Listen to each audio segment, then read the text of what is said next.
Hi friends, welcome back. America ने हैरान किया, अब भारत के हथियार का खेल शुरू। जापान भी एक कदम आगे निकला, बड़ा झटका पीएम मोदी। चलो देखते हैं, वीडियो शुरू करते हैं। वीडियो शुरू करने से पहले अगर आप चैनल पर नए हो और आपने अभी तक सब्सक्राइब नहीं किया तो जल्दी से पहले सब्सक्राइब के बटन और बेल आइकन को क्लिक कर लो ताकि आपको हमारे सारे न्यू वीडियोस के नोटिफिकेशन मिल जाएं जैसे हम अपलोड करें। अगर आपको वीडियो पसंद आता है प्लीज लाइक एंड शेयर। चलिए शुरू करते हैं। अमेरिका जो भारत को हथियार बेचता है उसके ऊपर डोनाल्ड ट्रंप एडमिनिस्ट्रेशन ने भारत को अब कौन सी धमकी दी है। चाइना को भारत की सरकार अब कौन सी गुड न्यूज देने जा रही है। यूनाइटेड किंगडम यानी कि ब्रिटेन से भारत ने कौन सी नई रिक्वेस्ट की है और मोस्ट इंपोर्टेंट जापान में क्या चेंजेस देख रहे हैं। काफी सारी इंपॉर्टेंट अपडेट्स आ रही हैं जो आपको टेलीविजन न्यूज चैनल्स के ऊपर भी देखने को नहीं मिलेंगी, इसलिए वीडियो को एंड तक देखिएगा। सबसे पहले बात करते हैं भारत और अमेरिका के बारे में, क्योंकि डोनाल्ड ट्रंप एडमिनिस्ट्रेशन के इंपॉर्टेंट लीडर्स ने भारत के ऊपर कुछ कमेंट किए। सबसे पहले बात करते हैं डोनाल्ड ट्रंप के एडवाइजर पीटर नवारो के बारे में, क्योंकि इन्होंने तो भारत को हथियार सप्लाई करने के ऊपर ही सवाल खड़े कर दिए हैं। नवारो इस समय व्हाइट हाउस में ट्रेड एडवाइजर है, यानी कि ट्रेड से संबंधित जितने भी फैसले होते हैं, अमेरिका को किसके साथ ट्रेड डील करनी है, किसके साथ ट्रेड के ऊपर क्या फैसला करना है, ये सब पीटर नवारो ही देखते हैं और डोनाल्ड ट्रंप इनकी रिकमेंडेशंस को ही मानते हैं, इसलिए इनकी स्टेटमेंट काफी इंपॉर्टेंट हो जाती है। मुझे लग रहा है आज इनका जो है बैकग्राउंड म्यूजिक ज्यादा तेज हो गया। हाँ, पता नहीं क्यों किया, कुछ समझने में बड़ी मुश्किल हो रही है। चलो कोई लफड़ा हो गया है, कोशिश करते हैं, बैकग्राउंड तेज हो गया, दैट्स व्हाई समझने की कोशिश कर रहे हैं। रेफरेंस के लिए आपकी स्क्रीन के ऊपर आर्टिकल का स्क्रीनशॉट है। ट्रंप के एडवाइजर ने भारत के लिए कहा है कि भारत रशियन ऑयल के लिए ग्लोबल क्लियरिंग हाउस की तरह काम कर रहा है। रशिया के सैंक्शन ऑयल को हाई वैल्यू एक्सपोर्ट्स में कन्वर्ट करके भारत आज की डेट में रशिया को $billions पे कर रहा है। नवारो ने कहा है कि भारत रशिया के ऑयल के लिए एक तरह से मिडिल मैन बन गया है। रशिया का क्रूड ऑयल अमेरिका और वेस्टर्न कंट्रीज ने जो सैंक्शन करके रखा है, लेकिन भारत उस क्रूड ऑयल को खरीद के रिफाइन करता है, डीजल, पेट्रोल, एविएशन फ्यूल बनाता है और फिर इन सबको हाई वैल्यू प्रोडक्ट्स के रूप में दुनिया भर को एक्सपोर्ट करता है। इस प्रोसेस से भारत को खुद को भी प्रॉफिट होता है और रशिया को इनडायरेक्ट तरीके से और भी ज्यादा डॉलर्स मिल जाते हैं जो उसकी इकोनॉमी को मदद कर रहे हैं। इसके आगे डोनाल्ड ट्रंप के एडवाइजर पीटर नवारो ने यह भी ऐड किया कि अमेरिका का भारत को अपने हाईटेक और कटिंग एज एडवांस्ड वेपन्स देना ये काफी रिस्की है। नवारो ने वार्निंग दी कि अगर अमेरिका अपनी एडवांस्ड मिलिट्री टेक्नोलॉजी भारत को देता है तो ये रिस्की होगा, क्योंकि भारत इस समय रशिया और चाइना दोनों के साथ ही अपने रिलेशंस वापस से स्ट्रॉन्ग कर रहे हैं, जो अमेरिका के लिए एक ट्रस्ट इशू क्रिएट करता है। इसलिए अमेरिका को भारत को एडवांस्ड वेपन्स नहीं देने चाहिए। अब अगर पीटर नवारो यहाँ तक रुकते तो भी ठीक था, इसके आगे इन्होंने भारत को एक वार्निंग भी दे दी है। पीटर नवारो ने कहा कि भारत को अगर अमेरिका का स्ट्रेटेजिक पार्टनर बनकर रहना है तो भारत को उसी तरह से व्यवहार भी करना पड़ेगा, यानी भारत को एक स्ट्रेटेजिक पार्टनर की तरह से बर्ताव भी करना होगा। ये कहना है डोनाल्ड ट्रंप के एडवाइजर पीटर नवारो का, और इन्होंने भारत से मांग की है कि भारत रशिया से क्रूड ऑयल परचेज करना बंद कर दे। अब इनके अकॉर्डिंग भारत जब तक अमेरिका की हमें हाँ मिलाएगा तब तक हम अमेरिका के स्ट्रेटेजिक पार्टनर बनकर रहेंगे। वैसे सवाल तो ये पूछना चाहिए कि डोनाल्ड ट्रंप के पहले कार्यकाल में भारत ने अमेरिका के कहने के ऊपर ईरान से क्रूड ऑयल परचेज करना बंद कर दिया था, उस पर तो भारत को कोई मेडल नहीं मिला, बल्कि इसके बावजूद डोनाल्ड ट्रंप ने प्रेसिडेंट बनते ही पाकिस्तान के F-16 के लिए एक स्पेशल डिफेंस पैकेज पास कर दिया था। अब देखा जाए तो एडवाइजर एक काफी इंपॉर्टेंट पद होता है, जैसे भारत में अजीत डोवाल सर हमारे नेशनल सिक्योरिटी एडवाइजर हैं, इसलिए इस तरह की स्टेटमेंट्स को हमें बिल्कुल भी हल्के में नहीं लिया जाना चाहिए। अब इनके साथ साथ यूएस सेक्रेटरी ऑफ स्टेट यानी कि अमेरिका के विदेश मंत्री मार्को रूबियो ने भी भारत के ऊपर कमेंट किया है। मार्को रूबियो ने भारत के ऊपर 2 बयान दिए हैं जो इस समय काफी ज्यादा डिस्कस हो रहे हैं। सबसे पहले डोनाल्ड ट्रंप के भारत पर 50% टैरिफ लगाने के फैसले को मार्को रूबियो ने डिफेंड किया है, और जो मार्को रूबियो से पूछा गया कि रशियन ऑयल तो भारत के साथ साथ चाइना भी परचेज कर रहा है, फिर चाइना के ऊपर भारत की तरह 50% टैरिफ क्यों नहीं लगाए गए। इसके जवाब में अमेरिका के विदेश मंत्री मार्को रूबियो ने कहा कि अगर आप देखें तो चाइना जो रशिया से कच्चा तेल खरीद रहा है वो उसको रिफाइन करके वापस से यूरोपियन कंट्रीज को बेच रहा है। रूबियो ने मैंने शायद सुना था, उसमें मार्को रूबियो ने ये शायद कहा था कि चाइना उसको करके बेच नहीं रहा है जबकि इंडिया बेच रहा है, ये था क्या? कहा कि अगर हम चाइना के ऊपर प्रतिबंध लगाते हैं तो इससे ग्लोबल तेल कीमतों के ऊपर काफी बुरा असर पड़ेगा और ग्लोबल मार्केट में तेल की कीमतें पूरी तरह से बढ़ सकती हैं। इसके साथ ही मार्को रूबियो ने कहा कि जब चाइना के ऊपर संभावित प्रतिबंध लगाने को लेकर हमने यूरोपियन यूनियन के देशों के साथ बात की तो यूरोपियन देशों ने भी चाइना के ऊपर प्रतिबंध लगाने को लेकर काफी निराशा जाहिर की थी, यानी कि यूरोपियन कंट्रीज चाइना के ऊपर टैरिफ लगाने के पक्ष में नहीं है। अब देखा जाए तो एक तरफ डोनाल्ड ट्रंप के ट्रेड एडवाइजर बोल रहे हैं कि भारत रशियन ऑयल दूसरी कंट्रीज को बेचकर पैसे कमा रहा है, इससे रशिया को और भी डायरेक्ट फायदा मिल रहा है, इसलिए भारत पर टैरिफ लगेगा। लेकिन चाइना पर टैरिफ इसलिए नहीं लगाए जा रहे हैं क्योंकि वो अपना ऑयल यूरोपियन कंट्रीज को बेच रहा है, यानी कि डोनाल्ड ट्रंप के फैसलों को डिफेंड करने के लिए जिसके मुंह में जो कुछ आ रहा है वो सब बोल। ये हम डिस्कस कर चुके हैं कि अगर आप चाइना पे लगाते हैं टैरिफ, यहाँ पे इन्फ्लेशन बढ़ जाएगी, so that's not gonna work out for any president.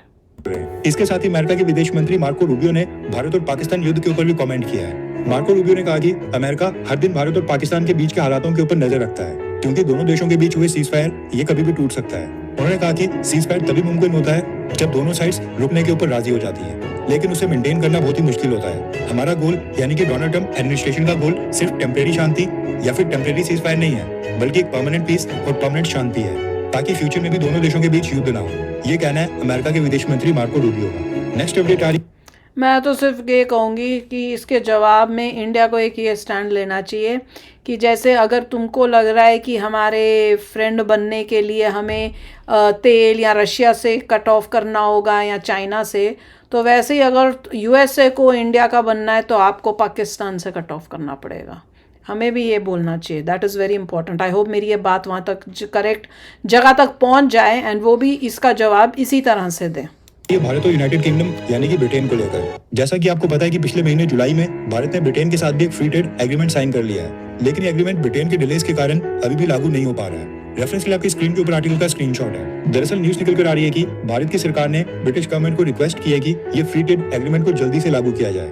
दरअसल भारत और ब्रिटेन के बीच जो फ्री ट्रेड एग्रीमेंट साइन हुआ है उसको ब्रिटिश पार्लियामेंट से अभी तक अप्रूवल नहीं मिला है। गवर्नमेंट फॉर्मेलिटीज के कारण मुझे लग रहा है हमें इसलिए जल्दी हुआ है कि कहीं अगर सी स्टॉक वॉक बिगड़ गई तो फिर कहीं पूरा वेस्ट अगर इकट्ठा हो गया तो और प्रॉब्लम्स हो सकती है, ट्रेड डीरेल हो सकता है। हैं? अगर कभी तो फिर हम क्यों कह रहे हैं फास्ट ट्रैक करो? इंडिया क्यों बोल रहा है fast track? You should say कि फास्ट ट्रैक हो जाए, but in spite of that अगर कोई लफड़ा होता है एवरीथिंग कैन बी ब्रोकन।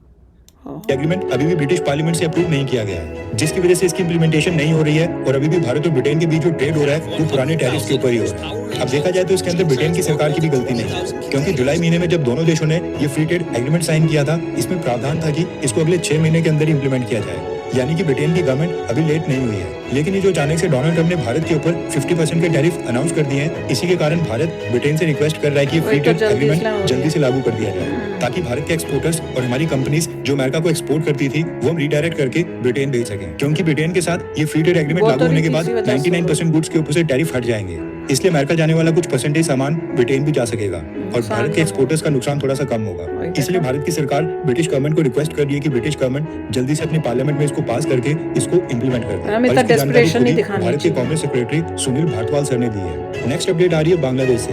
दरअसल न्यूज निकल कर आ रही है कि बांग्लादेश की सेना ने पाकिस्तान और चाइना के साथ अपने डिफेंस टाइज को मजबूत करने के लिए फ्रेश अटेम्प्ट स्टार्ट कर दिए, जहाँ पर एक तरफ बांग्लादेश आर्मी और भारत की आर्मी के बीच कोई भी मीटिंग्स नहीं हो रही है, वहीं पर न्यूज निकल कर आ रही है कि बांग्लादेश आर्मी के लेफ्टिनेंट जनरल फैजुर रहमान, जो जमात इस्लामी के सपोर्टर और कट्टर जनरल माने जाते हैं, वो अपने साथ सेना के अधिकारियों की एक टीम लेकर पाकिस्तान पहुंच गए हैं। बांग्लादेश सेना की ये टीम 16 अगस्त को पाकिस्तान पहुंची थी और न्यूज निकल कर आ रही है कि बांग्लादेश और पाकिस्तान की सेना के बीच मिलिट्री टाइज तेजी से मजबूत हो रहे हैं और अब भारत की ईस्टर्न बॉर्डर के ऊपर भी खतरा बढ़ गया है। इसके साथ ही न्यूज निकल कर आ रही है कि बांग्लादेश आर्मी के चीफ जनरल वकरुज्जमान भी चाइना के विजिट के ऊपर जा रहे हैं। बांग्लादेश आर्मी चीफ 22 अगस्त से 25 अगस्त तक 3 दिन की चाइना की यात्रा के ऊपर जा रहा है और पॉसिबिलिटी है कि बांग्लादेश और चाइना के बीच इस विजिट के दौरान कोई डिफेंस डील्स के ऊपर भी चर्चा हो।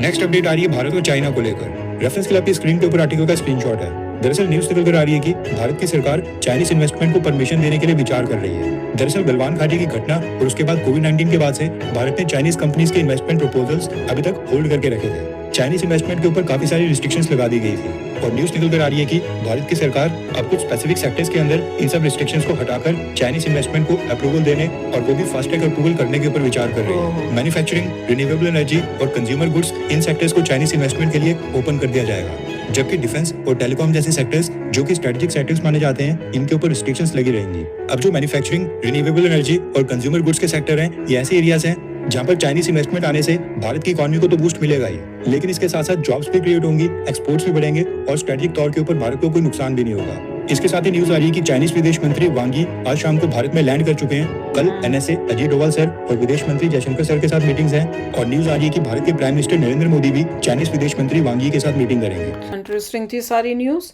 और जो यूएसए से रिलेटेड तो मैंने बता ही दिया कि क्या जवाब देना चाहिए कि अगर आपको भी हमारा ट्रस्ट चाहिए तो आप भी पाकिस्तान को छोड़ दो।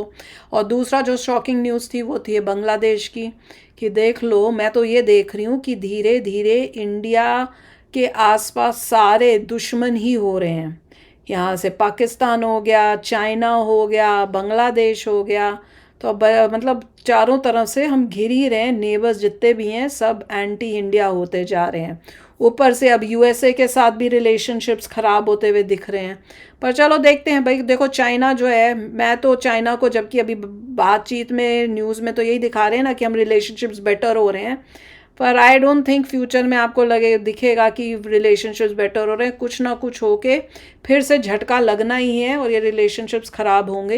ये तो टाइम बीइंग के लिए चाइना कर रहा है, उसको अभी मजबूरी है, उसको ज़रूरत है, वो अपने दूसरे ऑप्शंस खोजने की कोशिश कर रहा है जहाँ पे अपना ट्रेड रूट कर ले, उसका अपना कोई फ़ायदा है जिसकी वजह से वो ये वांगी खास आया भी है, लिखवा लो, उसको अपनी कोई फ़ायदा है। तो चलो यार, आप भी शेयर करना अपने थॉट्स। चलते हैं, मिलेंगे नेक्स्ट वीडियो में बहुत ही जल्द। Till then take care and bye bye. तो अगर आप मेरे इस चैनल पे नए हो तो जल्दी से सब्सक्राइब के बटन को हिट करो और बेल आइकन को क्लिक करो ताकि आपको मेरा जब नया वीडियो मैं लगाऊं आपको उसके बारे में जल्दी से पता चल जाए।